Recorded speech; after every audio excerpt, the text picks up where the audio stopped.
கிராமத்துல இருந்து ஒரு பொண்ணு சிட்டிக்கு கல்யாணம் பண்ணி வரா. அப்ப அந்த மாமியாரும் புரோக்கரோட பேசிட்டு இருக்கும்போது தான் அவர் ஒரு உண்மையை சொல்றாரு. இந்த பொண்ணுக்கு பின்னாடி எந்த ஒரு சொத்துமே இல்ல, நம்ம ஏமாந்துட்டோம் அப்படின்னு சொல்றாரு. இதை கேட்ட இந்த மாமியாருமே, இனிமே இவ என் வீட்டு மருமக கிடையாது, என்னோட வேலைக்காரி அப்படின்னு சொல்லிட்டு அந்த பொண்ணுக்கு ஆர்த்தி கூட எடுக்காம அப்படியே போயிடுறாங்க. அந்த மாமியார் மட்டுமே இல்ல, அந்த பொண்ணோட கணவர் கூட இதுல ரொம்ப கோபமாகி உள்ள போயிடுறாரு. இந்த பொண்ணை கடைசி மட்டுமே உள்ள வாங்க அப்படின்னு சொல்லிட்டு யாருமே கூப்பிடல. இப்படியே அடுத்த நாள் ஆகுது. நேரா போய் ட்ரெஸ் எல்லாம் வந்து வாஷ் பண்ணிட்டு இருக்கா. அப்ப அதை பார்த்து அந்த ஹஸ்பண்டுமே, அதுக்கு தான் நம்ம வீட்டுல வாஷிங் மிஷின் இருக்கு, நீ கிராமத்துல இருந்து வந்திருப்ப, உனக்கு இதெல்லாம் தெரியாது, இந்த மாதிரி ட்ரெஸ் எடுத்து இதுக்குள்ள போட்டு ஸ்விட்ச் ஆன் பண்ணும், அதுவே வாஷ் பண்ணி கொடுத்துரும் அப்படின்னு சொல்லிட்டு அந்த பொண்ணு அசிங்கப்படுத்துறாரு. பார்த்தா அவர் போய் ட்ரெஸ் போடும்போது அது வந்து வேலை செய்யல, ஏன்னா கரண்ட் இல்ல. அப்ப அந்த பொண்ணு சொல்றா, கரண்ட் இல்லாதனால தான் நான் இதுல போட்டு வாஷ் பண்ணிட்டு இருந்தேன் அப்படின்னு. சரி அப்படின்னு சொல்லிட்டு அவருமே அதுல இருக்க ட்ரெஸ் எடுத்து கொடுத்துட்டு போயிடுறாரு. இப்படியே இந்த பொண்ணு அந்த வீட்டுல இருந்து ரொம்ப கஷ்டங்களை வந்து பார்த்துட்டே இருக்கா. அப்ப ஒரு தடவை வந்து அந்த பொண்ணோட ஹஸ்பண்ட் வந்து வீட்டுக்கு ரொம்ப லேட்டா வராரு. அப்ப அந்த பொண்ணு அவர் கதவை தட்டும் போது திறக்கிறா. அப்ப இவரும் கேட்கிறாரு, நீ இன்னும் தூங்கலையா அப்படின்னு. இல்லங்க வாங்க சாப்பிடலாம் அப்படின்னு சொல்லிட்டு அவரை கூட்டு போய் அவருக்கு வந்து சாப்பாடு போட்டு கொடுக்குறா. சாப்பிடறதுக்கு முன்னாடி அம்மா சாப்பிட்டாங்களா அப்பா சாப்பிட்டாங்களான்னு எல்லாரையும் கேட்கிறாரு. ஆனா இந்த பொண்ணை பத்தி கேட்கல. அதுக்கப்புறமா அவர் அப்படியே சாப்பிட்டுட்டு உள்ள போகும்போது தான் இந்த பொண்ணு அதுக்கப்புறமா கிச்சன்ல இருந்து சாப்பிட்டுட்டு இருக்கா. இதை பார்த்த இவருமே, இனிமே இந்த மாதிரி பண்ணக்கூடாது அப்படின்னு சொல்லிட்டு டெய்லியுமே ரொம்ப சீக்கிரமா வந்து வீட்டுக்கு வந்துருவாரு வேலையை முடிச்சுட்டு. ஆனா அந்த மாமியார் பாத்தீங்க அப்படின்னா வீட்டுல இருந்துகிட்டு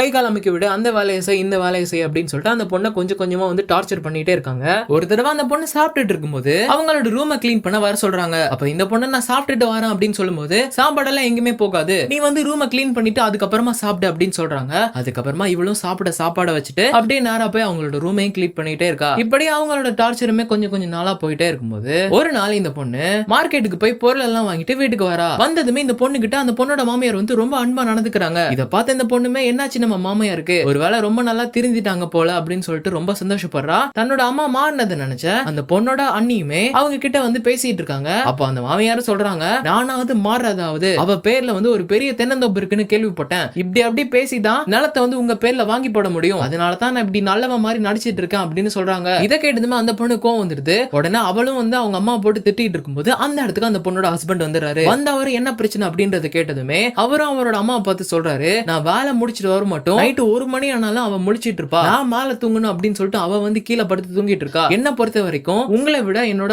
மனைவி வந்து என் மேல ரொம்ப பாசமா இருக்கா. அப்ப இதெல்லாம் கேட்ட அந்த மாமியாருமே, ஓ எல்லாருமே அவளுக்கு சப்போர்ட் பண்றீங்களா அப்படின்னா இந்த வீட்டை விட்டு நான் போறேன் அப்படின்னு சொல்லிட்டு போறதுக்கு கிளம்புறாங்க. அப்ப அந்த இடத்துக்கு வந்து அந்த பொண்ணு சொல்றா, உங்களுக்கு சொத்து தானே வேணும், என்னோட சொத்தையும் நான் உங்களுக்கு எழுதி தரேன், நீங்க எப்படி எல்லாம் என்கிட்ட நடந்துட்டு இருந்தீங்களோ அதே மாதிரி இனிமேலும் இருங்க, ஆனா தயவு செஞ்சு வீட்டை விட்டு மட்டும் போயிடாதீங்க, உங்களை கெஞ்சி கேட்டுக்கிறேன் அப்படின்னு சொல்றாங்க. அதை கேட்ட அந்த மாமியாருமே, நான் பெத்த பசங்களே வந்து என்ன பெருசா கண்டுக்கல, ஆனா இவ்வளவு டார்ச்சர் பண்ணியும் நீ என்ன வந்து ரொம்ப மதிக்கிற, கண்டிப்பா உன்னை விட்டா இன்னொரு மருமக எனக்கு இவ்வளவு நல்லவளா கிடைப்பாளான்னு தெரியல, என்ன மன்னிச்சிருமா அப்படின்னு சொல்லிட்டு ஓடி போய் கட்டி பிடிக்கிறாங்க. கடைசியில குடும்பமே வந்து ரொம்ப சந்தோஷமா ஒண்ணு சேர்றாங்க.